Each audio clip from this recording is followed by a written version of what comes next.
Сегодня свой личный прием проводит мэр Сыктывкара Валерий Козлов. Валерий Владимирович, здравствуйте. Добрый вечер. Резонно мы начнем с сезонного вопроса. В городе начался отопительный сезон, но вот обращение ВКонтакте в нашу группу Юргена говорят, что не везде. Ручейные 26, в квартирах холодно и сыро. Этот вопрос также был у меня на моей страничке ВКонтакте. Работы сейчас ведутся. Управляющая компания, там наш дом компания, насколько я помню, обещает в течение суток тепло по этому дому дать в полном объеме, в том числе провести развоздушивание тех квартир, где это требуется. Угу. Второй по этой же теме – это улица Панева. На Юргене уже звучал этот вопрос в разных форматах. Дома 7, 9, 10 и 12. Когда включат отопление и горячую воду? Мы с 15 сентября мерзнем, летом 2 месяца жили без горячей воды. Сделайте что-нибудь, сколько можно издеваться над нами? Ну, наверное, я скажу очень хорошую новость по той информации, которая у меня есть. А я сегодня разговаривал с Павлом Курлыгиным, с руководителем службы, которая отвечает за подачу газа, в том числе на эти дома. Буквально в эти минуты должны осуществляться работы по подаче газа и подключению тепла в эти дома. Я хотел поблагодарить и специалистов Росстройнадзора, так сказать, и всех людей, кто действительно там в ежедневном режиме этим вопросом занимался. Своевременно были поданы недостающие документы, подписаны и сняты все предписания. Вот я думаю, что сегодня или завтра с утра по этим домам будет и тепло, и горячая вода.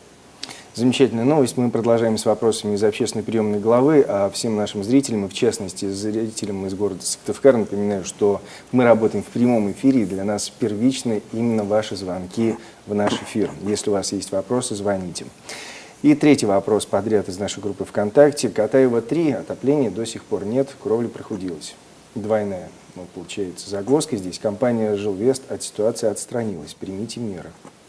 Катаева и 3, и 2 действительно есть проблемы с завоздушиванием, есть проблемы с нашей уже, наверное, ставшей всем известной компанией «Жилвест», но на сегодняшний момент работы ведутся. Нам удалось, в принципе, в ручном режиме заставить компанию все-таки активизировать работу по своему жилому фонду.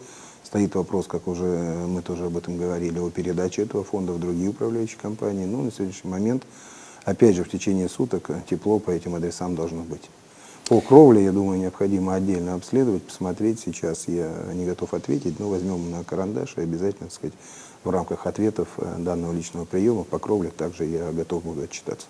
Да, и напоминаю опять-таки нашим зрителям, что вне зависимости от того, прозвучал ваш вопрос в прямом эфире или нет, все ответы на не прозвучавшие в том числе вопросы будут опубликованы на сайте администрации Сыктывкара. Теперь вопросы как раз из общественной приемной главы. Сменим тему на благоустройство.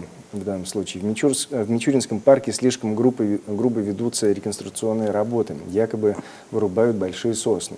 Якобы, опять-таки, здесь указано. Что тогда вообще от парка, кроме названия, останется?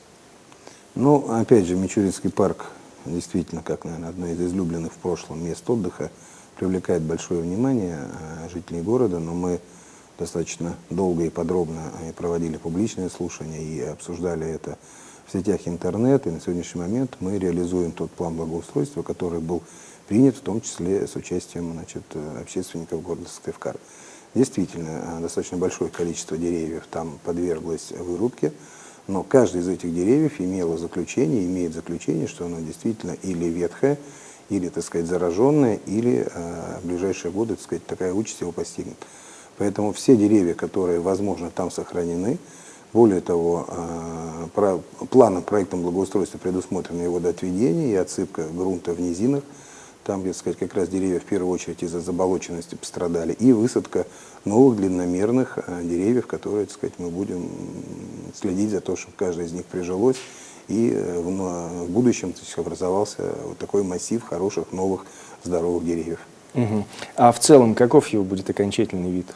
Что предполагается? Ну, в целом, окончательный вид, наверное, можно посмотреть на сайте администрации. Наверное, так вот. Так будет в устной форме будет не просто его объяснить, но предусмотрена полная реконструкция всех дорожек, добавление ряда пешеходных дорожек, будет предусмотрена зона для детского городка, тоже достаточно много вопросов в связи с демонтажом городка, который сейчас произведен. Будет площадка для летнего кафе, будет стационарный городской туалет, будет возможность, все дорожки будут зациклены по круговой, будет возможность кататься на велосипедах, роликах, так сказать, комфортно. Будут отреставрированы все ступеньки лестницы, которые там есть, установлены новые урны, светильники. То есть действительно достаточно большой объем работ. На сегодняшний момент в силу погодных условий мы ежедневно контролируем эти работы.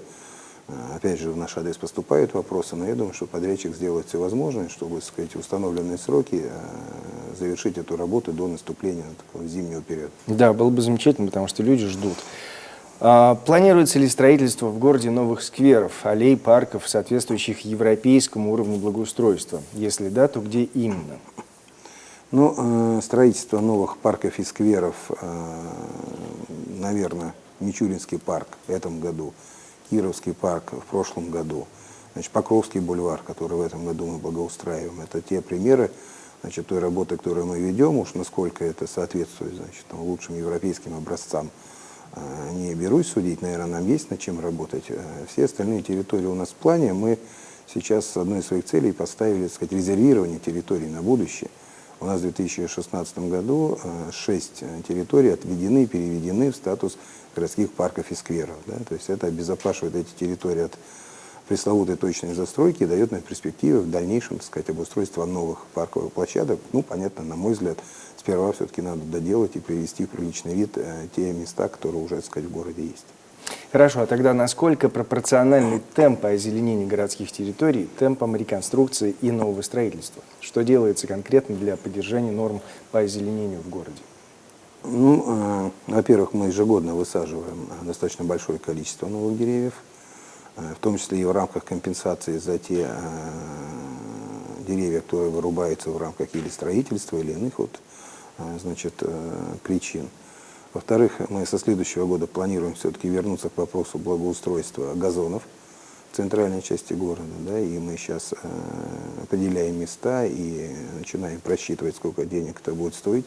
Я считаю, что вот те, наверное, до асфальта стертые газоны и, значит, зеленые участки в центре города, которые мы сейчас видим, необходимо все-таки привести в их надлежащий вид. Ну, в дальнейшем эту работу продолжим. Как понять, вопрос соответствует. Ну, все, что возможно, мы делаем. И за каждое дерево, прежде чем, так сказать, дать разрешение на вырубку, мы боремся, обследуем и предусматриваем компенсационные мероприятия. Хорошо, перейдем к теме дорог. Без этой темы никуда. Я напоминаю, что мы продолжаем работу именно в прямом эфире. Ждем ваших вопросов мэру Сыктывкара. Когда, то есть обозначить конкретный год, просит вас, будут отремонтированы дороги в местечке Дырнес, находящиеся на балансе администрации города? В городе Сыктывкаре огромный массив дорог требует своего ремонта, в том числе, так сказать, дороги в местечке Дырнес. Конкретные планы мы верстаем, исходя из двух, так сказать, обстоятельств. Первое – это те средства, которые закладываются в бюджет на тот или иной год. Цифра тоже может разниться, так сказать, от 40-50 миллионов до, так сказать, 200 и 300 миллионов. Ну и второе, так сказать, конечно, каждую весну мы обследуем после схода снега дорожное состояние дорог города Сыктывкара и принимаем решение. На сегодняшний момент сказать непосредственно по Дырнесу я не возьмусь, потому что, называя срок, так сказать, возможно, мы не сможем его выполнить, так сказать, вот в те сроки, которые могли бы быть озвучены. Я не хотел бы, так сказать, никого обманывать. Дезинформировать, да. Поэтому проблема есть, она на учете, мы посмотрим, так сказать, что у нас будет на следующий год по деньгам и по первоочередным задачам и примем решение. Ну, будем держать на контроле и Дырнес. Тротуар по улице Колхозной находится в безобразном состоянии. Пройти без препятствий можно только от улицы Советской до улицы Первомайская. А дальше узкая, стихийно созданная тропинка, с которой легко можно скатиться на проезжую часть. Когда будет нормальный тротуар на улице Колхозной? Ну, опять же, проблема тротуаров, она не нова. Проблемой тротуаров мы, опять же, системно занимаемся ежегодно. В свое время были сделаны тротуары по улице Морозова, по улице Карла Маркса. В этом году мы делаем тротуар по, значит, Красном Затоне. В этом микрорайоне, в районе аэропорта, у нас также сделано 2 тротуара от Домны Каликовой до улицы Колхозной. И параллельная улица, по-моему, Первомайскую мы сделали в этом году. Но основное, конечно, наше направление – это те тротуары, те направления, которые пользуются максимальной загруженностью, где больше всего пешеходный трафик. Улица Колхозная все-таки в своей подавляющей части – это улица, вдоль которой располагаются промышленные предприятия и достаточно небольшой частный сектор, да, по массиву. Поэтому мы там планируем сделать освещение в ближайшее время, но по тротуару пока в ближайших планах эта улица, к сожалению, не стоит. Особенно осенью Сыктывкар становится сумрачным, темным. Если вы согласны, то что в планах? Ну, я не согласен, значит, так, чтобы на 100%, да, я много бываю в других городах, так сказать, и могу сказать, что Сыктывкар далеко не самый темный и сумрачный город, с моей точки зрения. Мы, опять же, планово ведем работу, в первую очередь, по замене светильников, потому что современные светильники действительно дают более яркое освещение другого качества, и оно да, гораздо лучше, так сказать, освещает территорию. Здесь, опять же, наверное, не могу не сказать о помощи бизнес-сообщества города Сыктывкара, которое нам помогает, и в том числе по пешеходным переходам. Вот, опять же, недавно совсем был репортаж и у вас на эту тему. Ну и плюс понятно, что все новые строительные объекты, новые кварталы, планировки, они все, так сказать, предусматривают замену и установку светильников. Ну и плюс, так сказать, мы в наиболее таких темных кусках, как я уже сказал, по улице Колхозной, тому пример, также дополнительно по несколько кварталов в год освещение добавляем и добавлять будем. Да, звучит ободряюще. Мы прервемся на очень короткую рекламу. Оставайтесь с нами.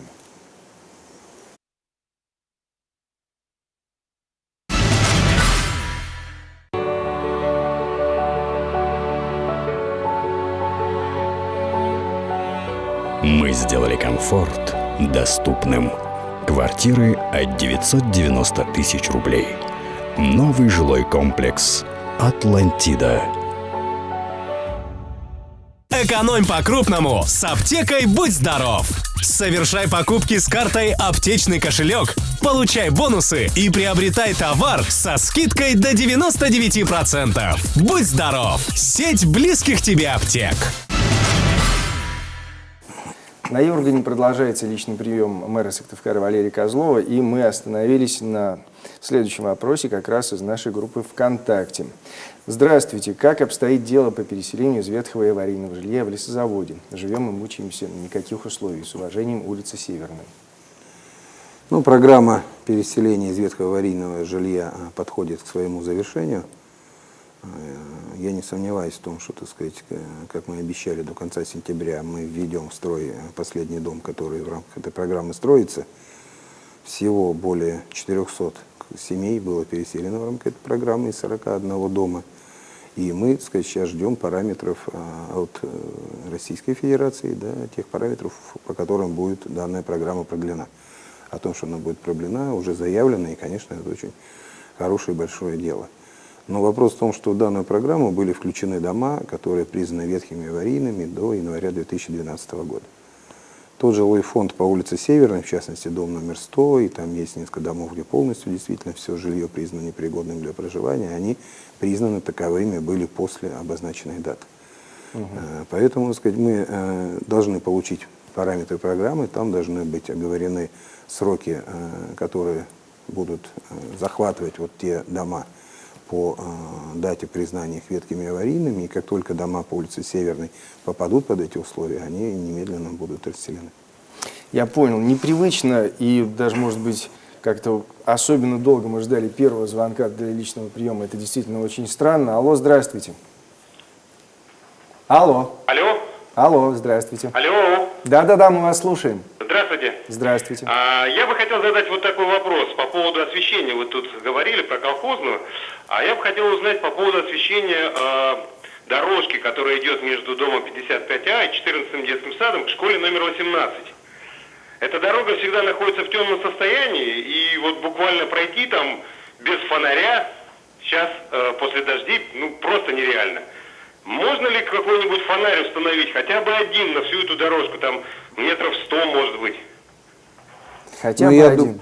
Я думаю, что можно. Мы буквально завтра управление ЖКХ выйдет по этому адресу, посмотрит. Я сейчас, конечно, не могу ответить за каждый переход между домами, но мы исключим эту возможность и постараемся этот вопрос решить. Да, потому что дети, я так полагаю, там уходит. Продолжаем мы с вопросами из общественной приемной главы и ждем ваших звонков. Как и когда будет решаться вопрос по сбору мусора в Сеткиркиче? По сбору мусора в Сеткиркиче мы отказались от обустройства там свалки. Мы приняли решение, и, насколько я понимаю и почувствовал, оно было поддержано на встрече с жителями Сеткиркича, которую мы не так давно провели. Мы установим большие емкости в тех местах, которые, так сказать, традиционно служат местом сбора мусора. Значит, конкурс на сегодняшний момент уже объявлен, определен победитель. Мы сейчас определяем те места, где эти емкости будут установлены. И считаем, и расчеты пока это подтверждают, что вот на тот межсезонье, когда, так сказать, Сеткиркич отрезан от большой земли, от центральной городской свалки, вот емкости этих контейнеров будет достаточно для того, чтобы складировать мусор и не приводить в то состояние поселок, в котором, к сожалению, он сейчас в данный период пребывает. А так будем ритмично вывозить вот из этих контейнеров. Они позволяют, значит, погрузиться на автомобиль, будет устанавливаться пустой контейнер, вместо него заполненный забираться, увозиться на городскую свалку, вариант. Как, так сказать, мы вывозим мусор со всех других районов города Сыктывкар. Я думаю, что декабрь-январь, когда конкурсные процедуры по определению площадок, потом мы должны, так сказать, их выставить на конкурс, управляющая компания должна тоже пройти определенную процедуру. То есть оно все на контроле. Декабрь-январь, я думаю, этот вопрос будет решен. Замечательный подарок к Новому году. И телефонный звонок в личном приеме. Вот это уже логично. Здравствуйте. Алло. Алло. Алло. Да, здравствуйте. Здравствуйте. Хотела бы поднять такую тему. Очень часто приходится слышать от людей и через средства массовой информации жалобы на управляющие компании. Вот хочу сказать, что Октябрьская управляющая компания, которая находится по Карла Маркса 162, она все-таки по сравнению с другими остальными компаниями идеальная. Они работают хорошо, жалоб никаких нет. Спасибо большое. Это, наверное, это, в смысле, не это вопрос, даже не вопрос, это оценка, реплика. Да, очень крайне редкая реплика для нашего формата. Но, тем не менее, да, мы ее выслушали и пока продолжаем с вопросами из общественной приемной. Начали делать набережную в Кировском парке. Когда она, наконец, примет окончательный вид, и там будет не скучно? Ну, по набережной действительно вопрос, наверное, один из основных. Звучит на всех, так сказать, мероприятиях и интервью в том числе, но мы достаточно широко его уже освещали. На сегодняшний момент завершен первый этап творческий. Мы определили концепцию набережной. Сейчас идет двухмесячный конкурс на архитектурное воплощение уже среди профессиональных архитекторов. По его окончанию, где-то к концу года, мы уже получим, так сказать, не только визуализацию того, что мы там хотели видеть, но и те цифры, которые, так сказать, нам позволят ее воплотить в жизнь, да, эту задумку и эти предложения жителей города Сыктывкара. На сегодняшний момент предварительные переговоры мы ведем и с главой республики, и с правительством, и, так сказать, с рядом бизнес-сообществ, которые работают на территории города и республики. Для себя я, конечно, ставлю задачу не позднее юбилея столетия республики, это мы просто обязаны сделать. Но постараемся приступить к работам уже в следующем году. Ну да, потому что место легендарное, и таким должно остаться на очень-очень долго. Телефонный звонок в личном приеме. Здравствуйте. Алло, здравствуйте. Мы вас слушаем. Добрый вечер, Валерий Владимирович. Вот у нас такой, мы жильцы по улице Зои Космодемьянской, лесозавод, дом 26, 28, 30. Вот мы бы хотели узнать, во-первых, как контролируются управляющие компании, в частности наша Рекон, и жалоба. Мы аварийщики. Ровно через 3 месяца будет, как выкачивали у нас выгребные ямы. Управляющая компания, звоним, прямо плюет на нас. Вот через 3 месяца мы мало того, что задыхаемся, но мы же сидим на этом, простите за выражение, дерьме. Вот-вот оно уже в квартиры пойдет. Они все бросают трубки, могут нагрубить Орикон. все что угодно, они нас за людей не считают. Когда закончится это издевательство? По квитанциям приходят, а не качают. То у них на больничном, сейчас кто-то на больничном. В прошлом году, в декабре месяце, сильные морозы были, они качали в 28-м доме у нас третью и первую квартиру, 10-ю, 12-ю нас пропустили. И вот сейчас мы ждем, наверное, опять морозов, когда ничего не выкачается. Спасибо. Надеемся на вас надеемся, потому что до них вообще невозможно ничего с ними делать. Да, мы вас понимаем, и ваши эмоции весьма понятны, действительно звучит отвратительно. Ну вот, к сожалению, у нас есть не только управляющая компания Октябрьская, но и компании, подобные Рекону. Это действительно компания, которая вызывает и у нас большое количество нареканий, в первую очередь по обслуживанию действительно жилого фонда лесозавода. Ну, завтра же мы туда выйдем, посмотрим, выпишем предписание и сделаем все возможное, чтобы не только по этому адресу, но и по всем остальным домам с выгребными ямами в зиму мы вошли, так сказать, в нормативном состоянии. Да, провода являются визуальным мусором. Это вопрос из общественной приемной, мешающим восприятию окружающей среды, портящим внешний вид улиц, зданий, достопримечательностей. Что делается в направлении контроля за прокладкой новых коммуникаций воздушным способом провода? Почему старые опоры освещения не меняются на современные с прокладкой кабелей внутри? Ну, в первую очередь, все новые объекты города мы делаем уже, так сказать, с прокладкой электричества в земле. И Кировский парк, улица Кирова, и Покровский бульвар, и Мичуринский парк, то есть все новые большие объекты уже, так сказать, делаются современно, и действительно, так сказать, провода являются визуальным мусором. Провода у нас не только освещение, у нас и провода связи, и других, так сказать, организаций присутствуют. Но замена столбов освещения, да, и параллельно, так сказать, работа по закапыванию кабелей в землю, это очень дорогостоящее, так сказать, удовольствие. И на сегодняшний момент просто мы, ну, наверное, не можем себе позволить. Поэтому все новые объекты, новые микрорайоны и новые дома мы будем вводить именно с таким освещением. Ну, а в рамках, так сказать, благоустройства, в том числе улица Коммунистическая, будем просчитывать и искать финансирование для поэтапной частичной замены и опор освещения, и перекладки кабелей. Проблема есть, мы понимаем, что ее надо решать, но вот будем пытаться это сделать поэтапно. Ну и логично, да. И телефонный звонок в личном приеме. Вновь здравствуйте. Здравствуйте. Меня зовут Елена. Я звоню от имени жильцов дома по адресу Орджоникидзе, 75. Это деревянный дом. Дело в том, что 11 сентября у нас возникла аварийная ситуация. В подвале нашего дома прорвало трубу холодного водоснабжения. С этого момента вода непрерывно идет, наш подвал затоплен. Мы обращались в аварийную службу, и там сослались на нехватку средств для устранения этой проблемы. Обращались в водоканал, который также нам отказал, ссылаясь на отсутствие полномочий. В свою управляющую компанию «Жилсервис» мы обращались несколько раз, как по телефону, так и лично в офис. И получили такой ответ, что денег у них нет, также у них нет материалов, и они ничем не могут нам помочь. Мы написали жалобу в жилищную инспекцию, но там письменное обращение рассматривается в течение месяца. Валерий Владимирович, подскажите, пожалуйста, куда нам еще обратиться и кто нам сможет помочь? Ну, давайте так, я постараюсь вам помочь. Действительно, это зона ответственности и прямая обязанность управляющей компании. Но мы завтра выйдем, посмотрим и постараемся силами, наверное, водоканала сперва проблему решить, а потом уже регрессом выставить договора на управляющую компанию, ну или найдем какое-то другое решение. Понятно, что с 11 сентября это, наверное, недопустимо долго, и мы в ближайший день-два эту проблему решим. Планируется ли благоустройство района доручастка? Имеется в виду дорожки, освещение и так далее. Доручасток... К сожалению, не указан именно район. Ну, скорее всего, и в наш адрес поступает обращение с доручастка по тем, значит, новым микрорайонам, которые построены и строятся на землях совхоза «Пригородный», прошлого, так сказать, земли сельхозназначения. На сегодняшний момент, и в том числе при переводе земель из одного назначения в другую, значит, данная территория, включая дороги и все остальные территории, это собственность совхоза «Пригородный».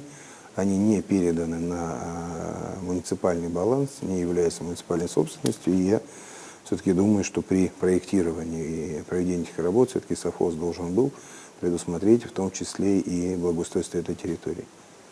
Поэтому будем работать, вести переговоры, посмотрим с правовой точки зрения, значит, Как можно где здесь, воздействовать. да, где здесь, значит, может быть решение. На сегодняшний момент это не муниципальные дороги. Ясно. К сожалению, наверное, финальный звонок личного приема. Здравствуйте. Добрый вечер. Мы вас слушаем. Владимирович, прошу прощения.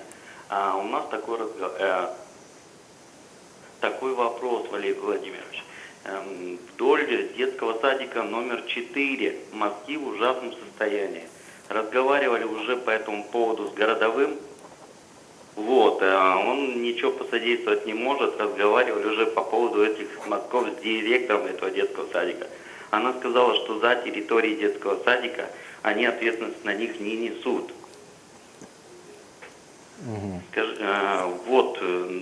Они в ужасном состоянии, а с Скорпкировской дети, взрослые там ходят постоянно и передвигаются и с колясками, и с санками зимой. Ну да, чья зона ответственности? Ну, это действительно зона ответственности, как минимум, не руководителя дошкольного образовательного учреждения, да, который, так сказать, ограничена территорией за забором детского садика. Ну, опять же, завтра, послезавтра мы посмотрим, чьи это мостки и что можно сделать для решения этой проблемы. Верхняя Максаковка. На какой стадии находится решение вопроса о переводе общежития автомеханического техникума?